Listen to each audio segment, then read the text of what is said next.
வணக்கம். இன்னைக்கு உங்களுக்காக கதை சொல்ல வந்திருப்பது வியல் உங்கள் சகி. இன்னைக்கு நம்ம பார்க்க போற கதையின் பெயர் அவசர புத்தி. கதைக்குள்ள போலாமா? வாசலில் பால்காரனிடம் பாலை வாங்கி கொண்டு திரும்பிய சவுந்தரராஜன் தனது மகள் பவித்ரா வந்து பின்னால் நிற்பதை பார்த்து அமைதியாக நின்றார்.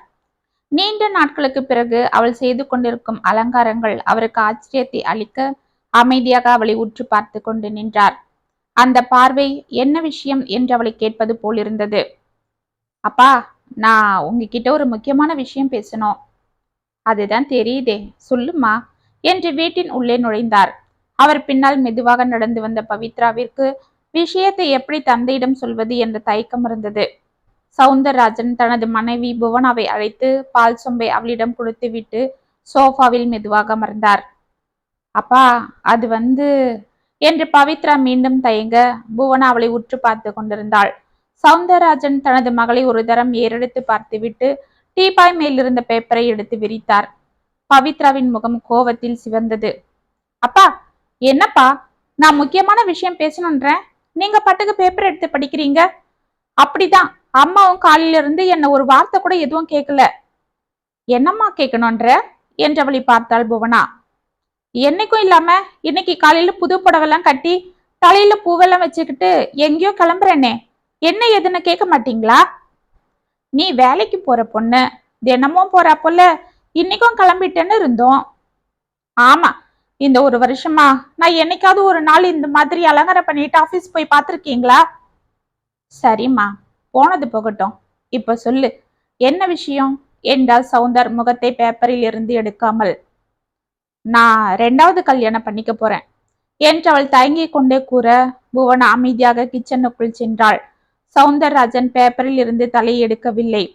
பவித்ராவிற்கு அவர்களது செயல்கள் ஆச்சரியத்தை அளித்தாலும் அவளது பொறுமை வெகுவாகவே சோதிக்கப்படுவதை அவளால் தாங்கிக் கொள்ள முடியவில்லை. அப்பா, என்னப்பா, நான் எவ்வளவு முக்கியமான விஷயம் சொல்லிட்டு இருக்கேன், நீங்க பாட்டுக்கு அமைதியா பேப்பரை படிக்கிறீங்க. அம்மா உள்ள போயிட்டாங்க. அவளை மெதுவாக திரும்பி பார்த்தாள் சவுந்தர். பையன் யாரு என்ன எதுன்னு கேட்க மாட்டீங்களா? அம்மாடி, நீ எங்க கிட்ட பர்மிஷன் கேட்டா பரவாயில்ல, நீ இன்ஃபர்மேஷன் தானே சொல்ற, அதனால எல்லாம் நீயே சொல்லட்டும்னு தான் நாங்க அமைதியா இருக்கோம்.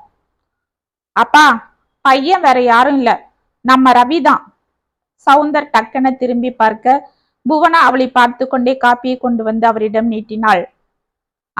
நம்ம ரவினா அவரு உங்களுக்கும் பழக்கமானவர் தானேன்னு அப்படி சொன்னேன். சரி, என் கூட வேலை பார்க்குற ரவி போதுமா என்றாள். சவுந்தர் அவளை பார்த்து கொண்டே காப்பியை குடிக்க, அவங்க வீட்டுல எங்க கல்யாணத்துக்கு ஒத்துக்கிட்டாங்க. அவங்க தங்க ஊர்ல இருந்து வந்திருக்காங்களாம். அவங்க என்ன பார்க்கணும்னு சொல்றாங்களாம். அதுதான் அவங்க அம்மா என்னை இன்னைக்கு கூட்டிட்டு வர சொன்னதா சொன்னாரு. அதனாலதான் நான் கிளம்பி போயிட்டு இருக்கேன் என்றாள். காப்பியை குடித்து முடித்த சவுந்தர் டம்ளரை புவனாவிடம் கொடுத்து விட்டு, சீக்கிரம் கிளம்பு, நேரமாவது என்று எழுந்து கொண்டார். அப்பா, என்னப்பா, நான் கேக்குறேன், நீங்க பாட்டுக்கு எந்த பதிலும் சொல்லாம அம்மாவை கூட்டிட்டு எங்கேயோ கிளம்பிட்டு இருக்கீங்க. நீ என்னை எதுவுமே கேட்கலையேம்மா. அப்பா, நான் அவரை கல்யாணம் பண்ணிக்க உங்களுக்கு. அம்மாடி, நானும் உங்க அம்மாவும் கோவிலுக்கு கிளம்பிட்டு இருக்கோம். எதுக்கு தெரியுமா? உன் அவசர புத்தியை கொஞ்சம் மாத்த சொல்லி அந்த கடவுள்கிட்ட வேண்டிக்க. ஏன்னா உன்கிட்ட சொன்னா அதுக்கு எந்த பலனும் இருக்காதுன்றது எங்களுக்கு நல்லாவே தெரியும்.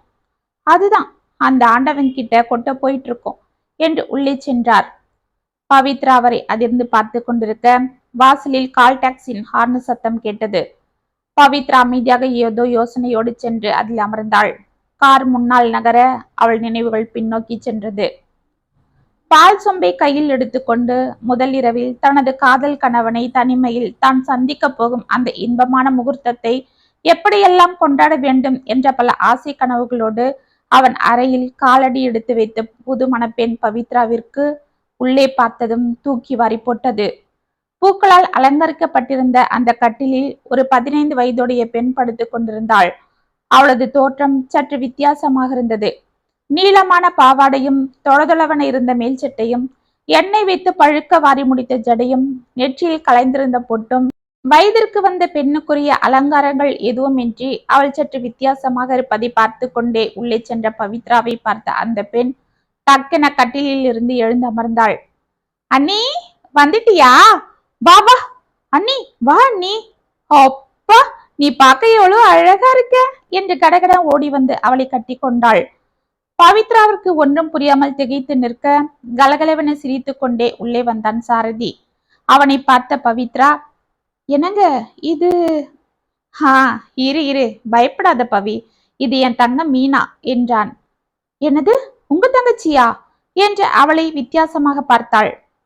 ஆமா அண்ணி, நான் தான் அண்ணாவோட தங்கச்சி என்று சாரதியிடம் ஓடினாள் மீனா. பவித்ரா அவளை உற்று பார்த்துவிட்டு சாரதியை பார்க்க, என்னம்மா அப்படி பாக்குற? இல்லைங்க, உங்களுக்கு ஒரு தங்கச்சி இருக்கான்னு சொன்னீங்க. நானும் சரி அதை பத்தி ஒன்னும் பெருசா உங்ககிட்ட கேட்டுக்கல. ஆனா எங்கம்மா, நம்ம காதலிச்சது 3 மாசம்தான். அதுலயும் நீ என்ன பேச விட்டதே இல்லை. நீயே தான் எல்லாம் பேசுவ. நம்ம கல்யாணம் அங்க நடக்கணும், இங்க நடக்கணும், எனக்கு இவ்வளோ கற்பனை இருக்கு, அவ்வளோ கற்பனை இருக்குன்னு. அதுதான் நான் என் தங்கைய பத்தி உங்ககிட்ட எதுவும் சொல்லவே முடியல. சரி, அதனால என்ன, இப்ப சொல்றேன். என் தங்க மீனா எனக்கு 10 வயசு இருக்கும்போது பிறந்தா. அவ பிறந்தப்ப எங்க அம்மா இறந்துட்டாங்க. அந்த அதிர்ச்சியில எங்க அப்பா இவளாலதான் என் பொண்டாட்டி என்னை விட்டுட்டு போயிட்டான்னு இவளை வெறுக்க ஆரம்பிச்சாரு. ஆனா எனக்கு இந்த கள்ளங்கபடம் இல்லாத முகத்தை பார்த்ததும் ஏதோ ஒரு தாய்ப்பாசம் வந்துடுச்சு. அன்னில இருந்து இவளை நானே வளர்க்க ஆரம்பிச்சேன். கொஞ்ச நாள்ல எங்க அப்பாவும் ஒரு ஆக்சிடென்ட்ல இறந்துட்டாரு. அதுக்கப்புறம் என் தங்கச்சிக்கு நானே அப்பாவும் அம்மாவும் ஆயிட்டேன். இவளும் நான் தான் உலகன்னு என் மேல உயிரே வச்சுட்டு இருக்கா. இத்தனை வருஷம் என் தங்கையை எப்படியோ விளையாட்டா வளர்த்துட்டேன். ஆனா இதுக்கப்புறம் அவளை வளர்க்கறது ஒரு ஆம்பளையா என்னால சாத்தியப்படல. அதுக்குதான் ஒரு நல்ல பொண்ணா பார்த்து சீக்கிரம் கல்யாணம் பண்ணிக்கணும்னு ஆசைப்பட்டேன். வர்ற பொண்ணை எனக்கு பொண்டாட்டியா இருக்கிறத விட என் தங்கைக்கு ஒரு அம்மாவா இருக்கணும்னு தான் நான் விரும்பினேன். அப்பதான் நீ என்கிட்ட முத உன் காதல சொன்ன. நான் அதை உடனே ஏன் ஒத்துக்கிட்டு தெரியுமா?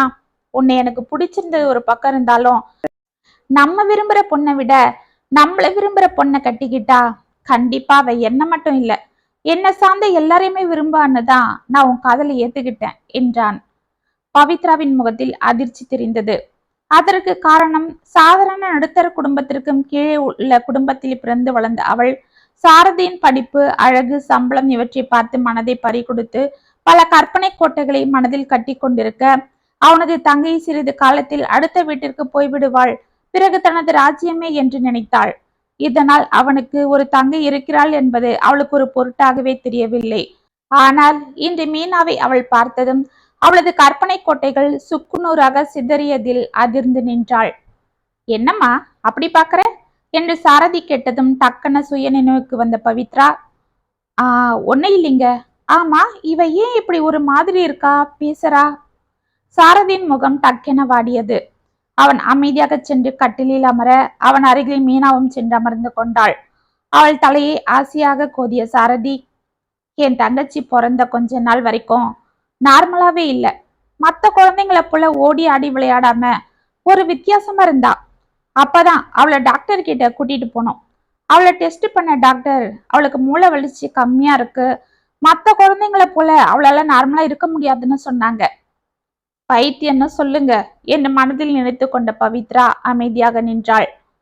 ஊர்ல எல்லாரும் இவளை பைத்தியம் அது இதுன்னு சொன்னாலும் என்னை பொறுத்த வரைக்கும் என் தங்க ஒரு அபூர்வமானவதான்.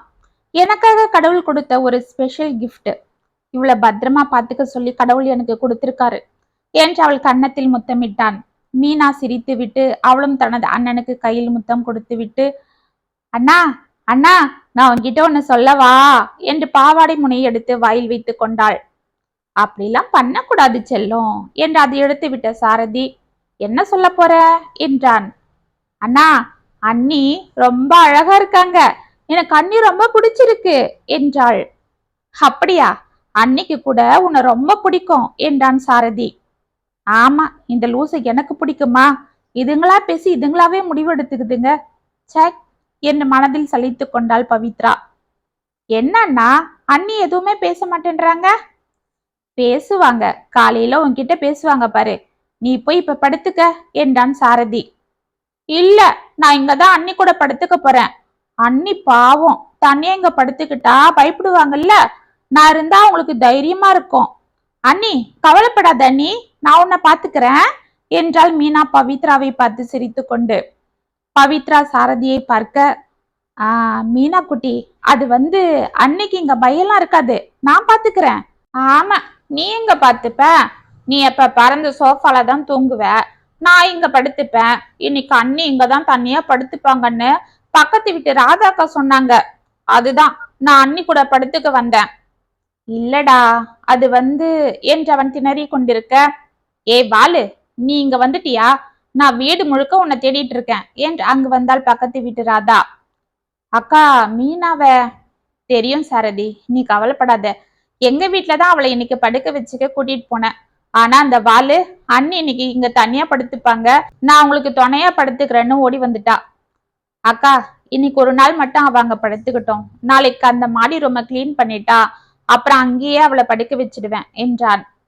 ஐயா, மாடி ரூமா எனக்கு ரொம்ப பிடிக்கும், நான் இப்பவே அங்க போறேன் என்றாள் மீனா. ஏய் இல்லடி, இன்னைக்கு எங்க வீட்டுக்கு வா என்று அவள் கையை பிடித்து இழுத்து கொண்டு சென்றாள் ராதா. இல்ல அண்ணி பாவம், அது பயப்படும். அதெல்லாம் ஒன்னும் ஆகாது, நீ வா என்று சிரித்து கொண்டே அவளை அழைத்து சென்றாள் ராதா. அவர்கள் சென்றதும் கதவை சாத்தி விட்டு வந்த சாரதி, பவி, உன்னை மீனா குட்டிக்கு ரொம்ப பிடிச்சிடுச்சுன்னு நினைக்கிறேன். அவ அவ்வளவு சீக்கிரம் யார்கிட்டயும் பழக மாட்டா. இந்த ராதா அக்கா கிட்டதான் பழகுவா. அது கூட அவங்க குழந்தை கூட விளையாட போகும்போது அப்படியே பழக்கமாயிடுச்சு. அந்த அக்காவும் ரொம்ப நல்லவங்க, இவளை பாசமா பார்த்துப்பாங்க.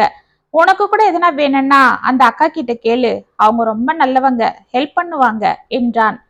பவித்ரா அமைதியாக கட்டிலில் அமர்ந்தாள்.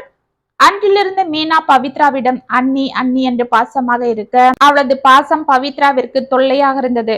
சாரதி இல்லாத சமயங்களில் அவளை திட்டிக் கொண்டும் முகம் காட்டி கொண்டும் இருந்தாள். ஒவ்வொரு சமயம் அவன் இருக்கும் போதே கூட அவளை எரிந்து விழுவதுண்டு.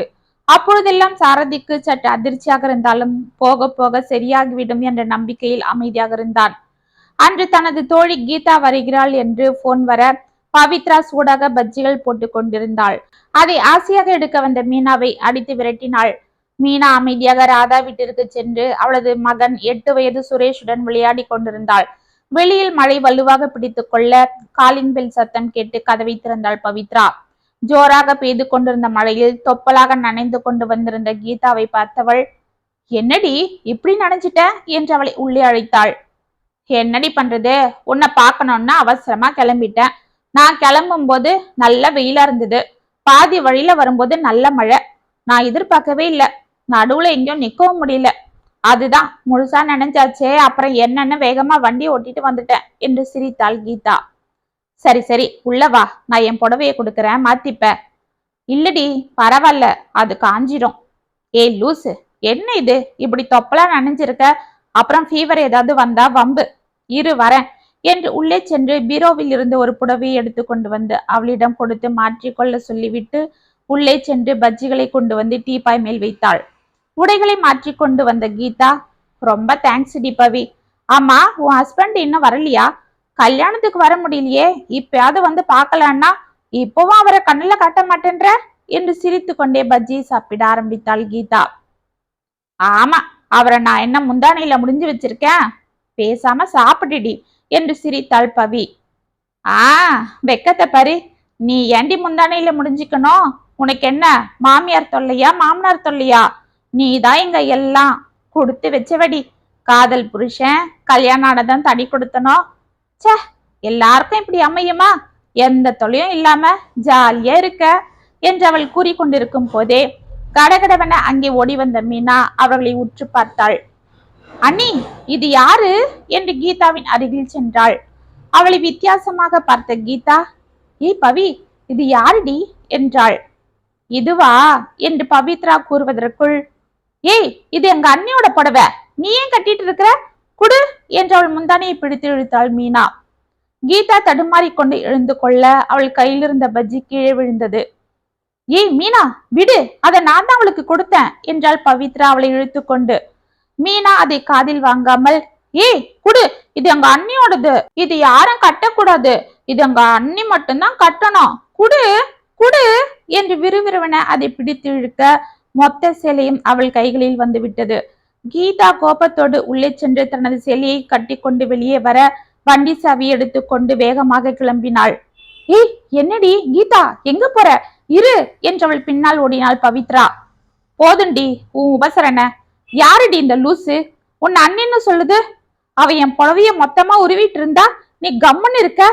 நானா இருந்தா இழுத்து வச்சு 4 அரை அரைஞ்சிருப்பேன். என்று புரிந்து தள்ளினாள். ஏய், அவ என் வீட்டுக்காரோட தங்க. கொஞ்சம் ஆ புரியுது, பைத்தியன்ற அதுதானே. நம்ம ஃப்ரெண்ட் சர்க்கிள்லயே ஏதோ நீதான் நிம்மதியா இருக்கன்னு லேசா உன் மேல நாங்கெல்லாம் பொறாமையே பட்டோம்டி. ஆனா இப்போ உன்னை பார்த்தா எனக்கு பரிதாபமா இருக்கு. சாரிடி.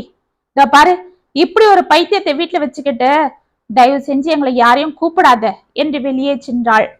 அவள் சென்றதும் ஆவேசமாக வந்த பவித்ரா மீனாவை போட்டு நன்கு அடித்துவிட அவள் அலறிக்கொண்டு மாடிக்கு சென்று கதவை சாத்தி கொண்டாள். சத்தம் கேட்டு ராதா அங்கு ஓடி வர அவளை திட்டி வெளியே அனுப்பிவிட்டாள் பவித்ரா. ஒரு வாரம் சென்றது.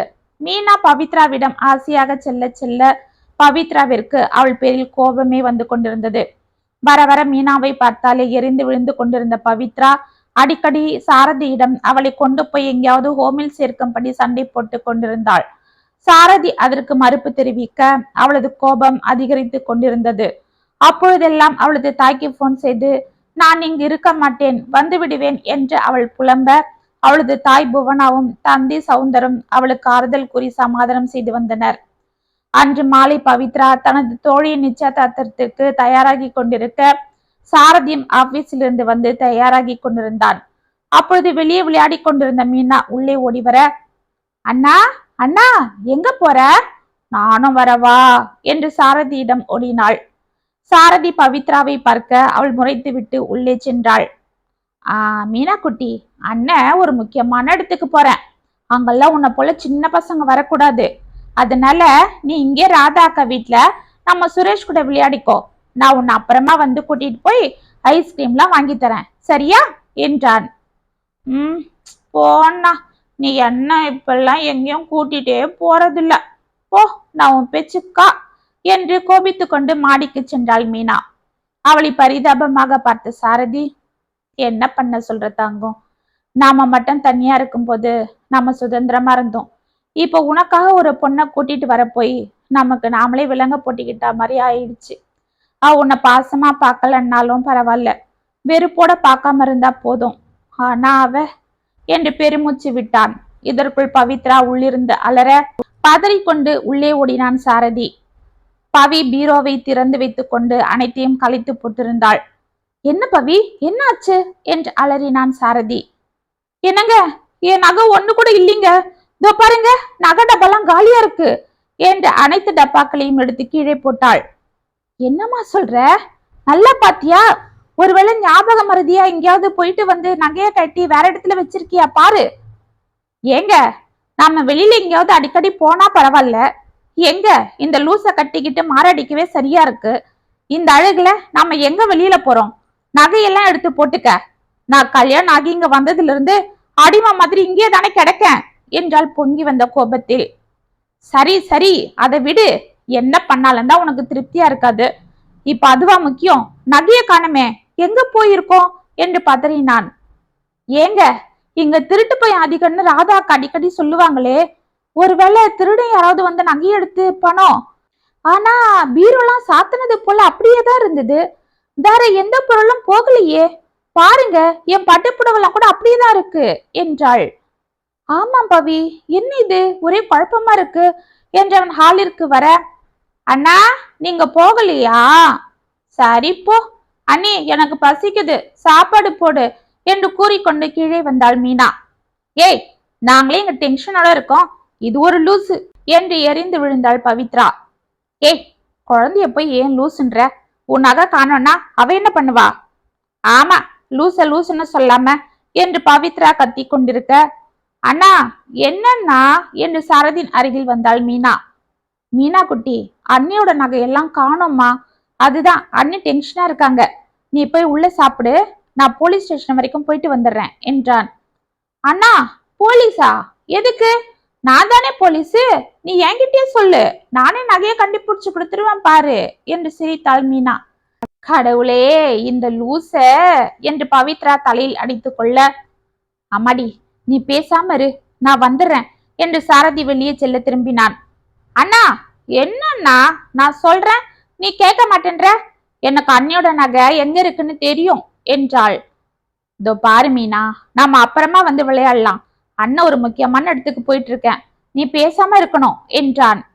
இல்லண்ணா, நான் உனக்கு நகை எடுத்து கொடுக்குறேன் வா என்று அவன் கைகளை பிடித்து இழுத்து கொண்டு மாடிக்கு சென்றாள் மீனா. பவித்ராவும் அவளை சந்தேகமாக பார்த்து கொண்டு பின்னால் செல்ல, மாடியில் தனது விளையாட்டு பொருட்கள் வைத்திருந்த பெட்டியில் இருந்து ஒரு டெடி பியர் பொம்மையை எடுத்த மீனா அதை திருப்பி போட்டு அதன் முதுகில் இருந்த ஜிப்பை திறந்தாள். அதன் உள்ளே பவித்ராவின் நகைகள் இருந்தன. அதை எடுத்து அவளிடம் கொடுத்தாள். பாத்தியா, நான் எப்படி பத்திரமா ஒளிச்சு வச்சிருக்கேன். பவி ஓங்கி அவள் கன்னத்தில் ஓர் அறை அறைய மீனா தொப்பன கீழே விழுந்தாள். ஏய் பவி, என்ன பண்ற என்று அவளை பிடித்து தள்ளிய சாரதி மீனாவை வாரி எடுத்தான். அண்ணா அண்ணா என்று அவன் தோள்களில் சாய்ந்து அழ ஆரம்பித்தாள் மீனா. ஏங்க, இவ பைத்தியம் மட்டும் இல்ல, சரியான திருடி. இந்த பைத்தியத்தை இப்பவே கொண்டு போய் ஹோம்ல தள்ள போறீங்களா, இல்ல இவளை நான் விஷத்தை வச்சு கொன்னுடவா என்று புரிந்து தள்ளினாள் பவித்ரா. என்ன சொன்ன என்று அவள் கன்னத்தில் அறைந்தான் சாரதி. பவித்ரா அதிர்ந்து கன்னத்தை பிடித்து கொள்ள, ஏய் அண்ணா, ஏன் அண்ணி அடிக்கிற என்று அவன் அடித்து விட்டு பவித்ராவிடம் ஓடினாள் மீனா. அண்ணி அண்ணி, அழாத அண்ணி, அண்ணாவை அடிக்கலாம் சரியா? நான் உன் நகையெல்லாம் திருடல, பத்திரமா ஒளிச்சு வச்சேன். ஏன் தெரியுமா, நீ போன வாரம் அத்தை வந்திருந்தப்ப பேசிட்டு இருந்த இல்ல, எங்க திருடங்க அதிகமா இருக்காங்களான்னு. அப்ப அத்தை என்ன சொன்னாங்க, நம்ம வீட்டுல போடுற மாதிரி நகையெல்லாம் அங்க இங்கன்னு போடாம பொறுப்பா பத்திரமா எங்கேயாவது வெயி, பீரோல எல்லாம் வைக்காத, வேற எங்கேயாவது வெயி, ஏன்னா பீரோவை உடைச்சு திருடங்க நகை எடுத்துட்டு போயிடுவாங்கன்னு சொன்னாங்கல்ல. அதுதான் நான் நகை எடுத்து பத்திரமா வச்சேன். இங்க வச்சா யாரும் கண்டுபிடிக்க மாட்டாங்க. ஏன்னா நானும் சுரேஷும் திருடம் போலீஸ் விளையாடும் போது நான் இதுலதான் என் பணத்தெல்லாம் ஒளிச்சு வைப்பேன் என்று அங்கிருந்த விளையாட்டு ரூபாய் நோட்டுகளை காண்பித்தாள். பாத்தியா, என் பணம் எவ்வளவு பத்திரமா இருக்கு. இது சுரேஷ் கண்டே பிடிக்க மாட்டான். அதனாலதான் உன் நகையும் இதுல வச்ச அண்ணி. நான் போலீஸ் அண்ணி, நான் திருடன் இல்ல என்றாள் தேம்பிக் கொண்டு. பாத்தியா, அவ குழந்தை மனசுலயும் உன் மேல அவ வச்சிட்டு இருக்கிற பாசம் எவ்வளவுன்னு தெரியுது. ஆனா நீ ச என்று எரிந்து விழுந்தான் சாரதி. ஆமா, இந்த லூச வச்சுக்கிட்டு எனக்கு தினம் அவஸ்தைதான். அன்னைக்கு கூட அப்படிதான் என் ஃப்ரெண்டு வந்தா. அப்போ என்ன பண்ண தெரியுமா? தெரியும், நிறுத்து. நடந்தது எல்லாம் ராதா அக்கா சொன்னாங்க.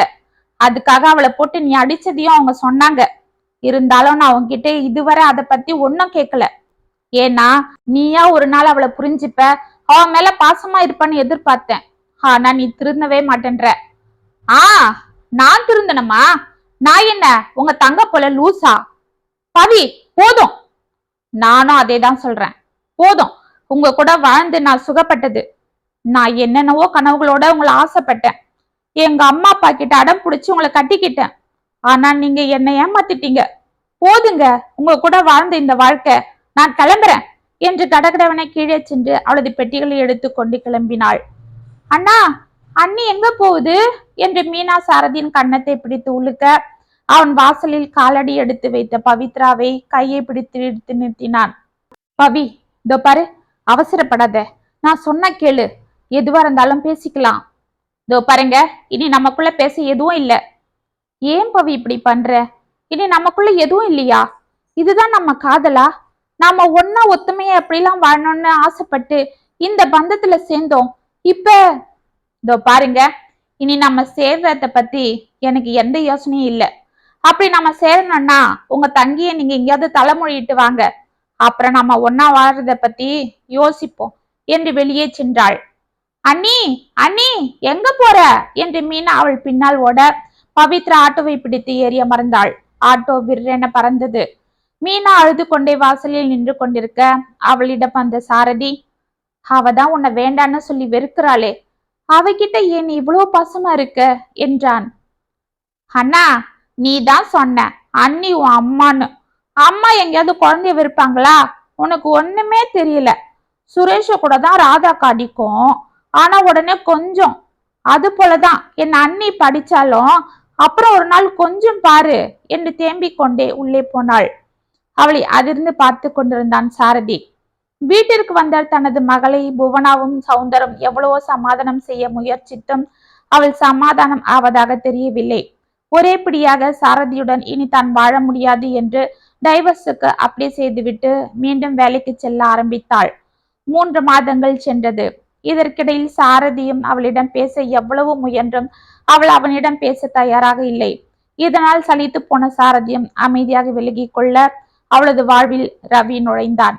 பவித்ரா புதிதாக சேர்ந்த கம்பெனியில் ஏற்கனவே பணி செய்து கொண்டிருந்த ரவிக்கு பவித்ராவை முதலாக பார்த்ததிலிருந்து அவள் பேரில் ஒரு ஈர்ப்பு ஏற்பட்டது.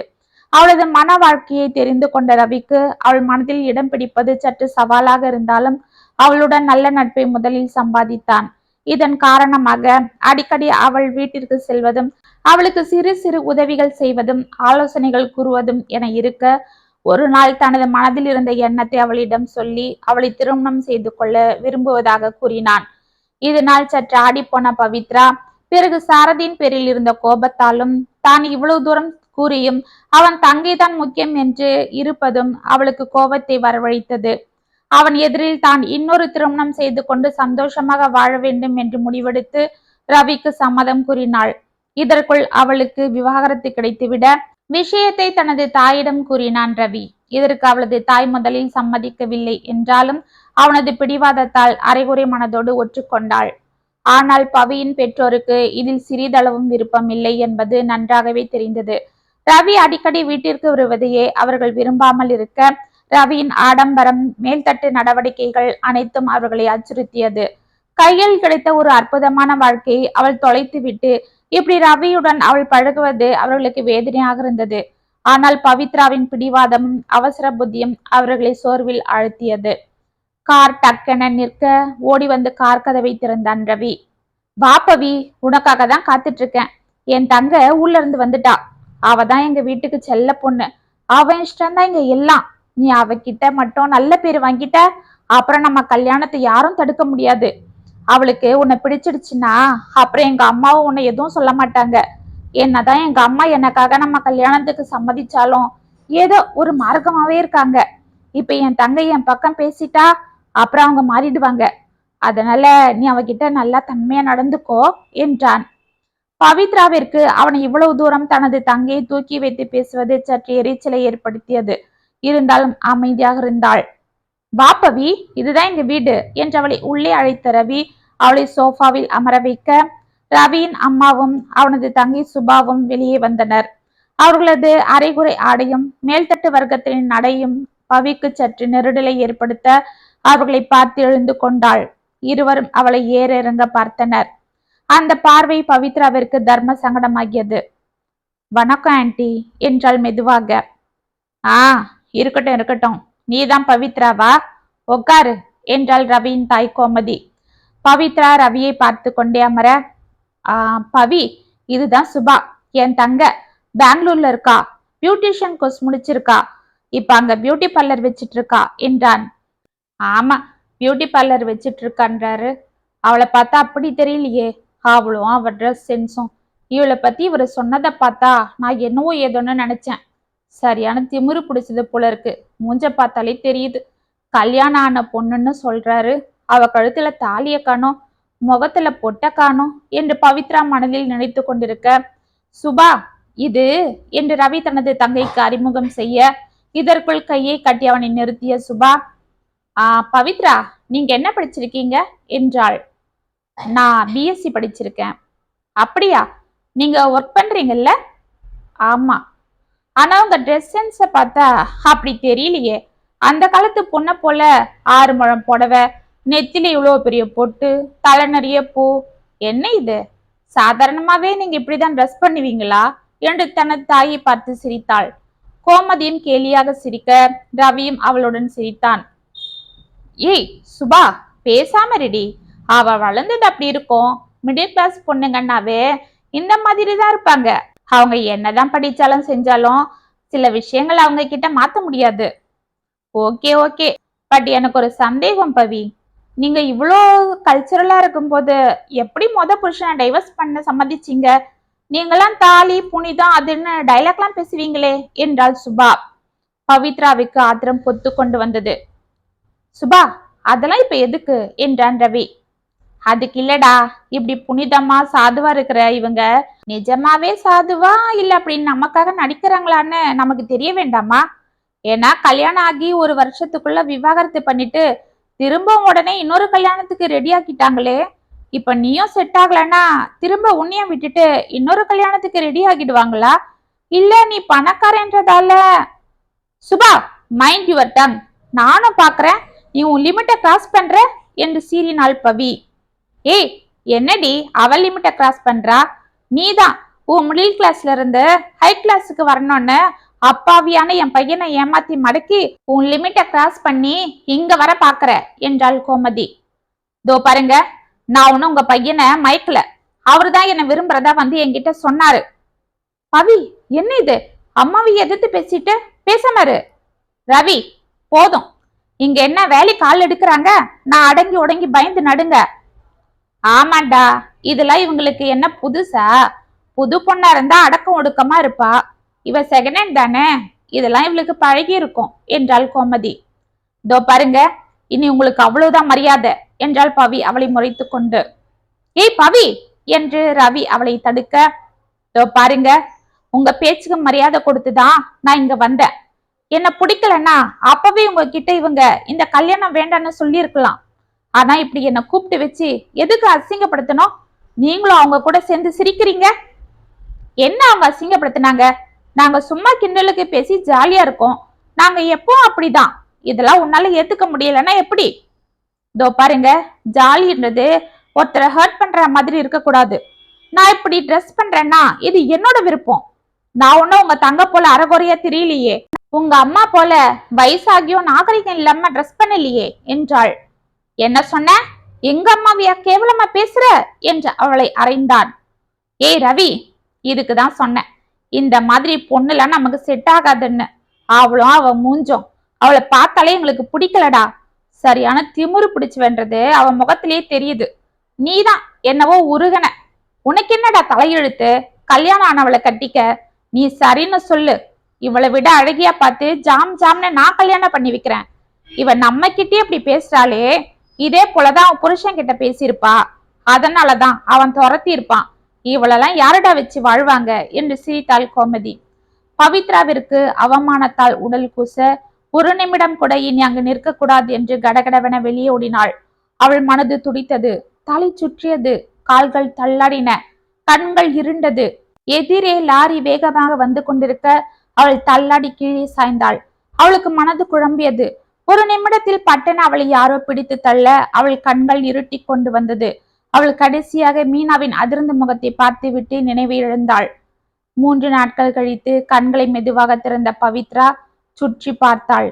எதிரில் சவுந்தர் அழுது கொண்டே நின்றிருக்க அவர் அருகில் கையில் பிளாஸ்குடன் புவனாவும் அவள் அருகில் சாரதியும் கவலையோடு நின்றிருந்தனர். பவி என்று சவுந்தர் அவளிடம் செல்ல அவள் கண்கள் வெளியே யாரையோ தேடியது. அவள் வாய் ஏதோ முணுமுணுத்தது. அம்மாடி, யாருமா பாக்குற? என்ன சொல்ற என்றாள் சவுந்தர் தேம்பிக் கொண்டு. மீனா, மீனா என்றாள் பவி சிரமத்தோடு. சாரதி அவள் அருகில் வந்து அவளை மெதுவாக தூக்கி அமர வைத்தான். என்னங்க, மீனா எங்க? மீனா என்னப்ப என்று ஏதோ தட்டு தடுமாறி கொண்டு கூறினாள். அனைவரும் அமைதியாக இருந்தனர். ஏங்க சொல்லுங்க, மீனா எங்க என்றாள் பவி கண்களில் நீர்வடிய. அண்ணி, நான் இங்கதான் இருக்கேன் என்று உள்ளே ஓடி வந்த மீனா கையில் இருந்த குங்குமத்தை எடுத்து மீனாவின் நெற்றியில் வைத்தாள். ஏய் மீனா, நீ நீ உனக்கு ஒன்னும் ஆகலையா என்று அவளை வாரி அணைத்தாள் பவி. இல்ல நீ, நான் உனக்காக ஆஸ்பத்திரி வெளியில இருக்கிற பிள்ளையார்கிட்ட வேண்டிக்கிட்டேன். இதோ பாரு, விபூதி குங்குமம் இதெல்லாம் உனக்குதான் எடுத்துட்டு வந்தேன் என்று சிரித்தாள்.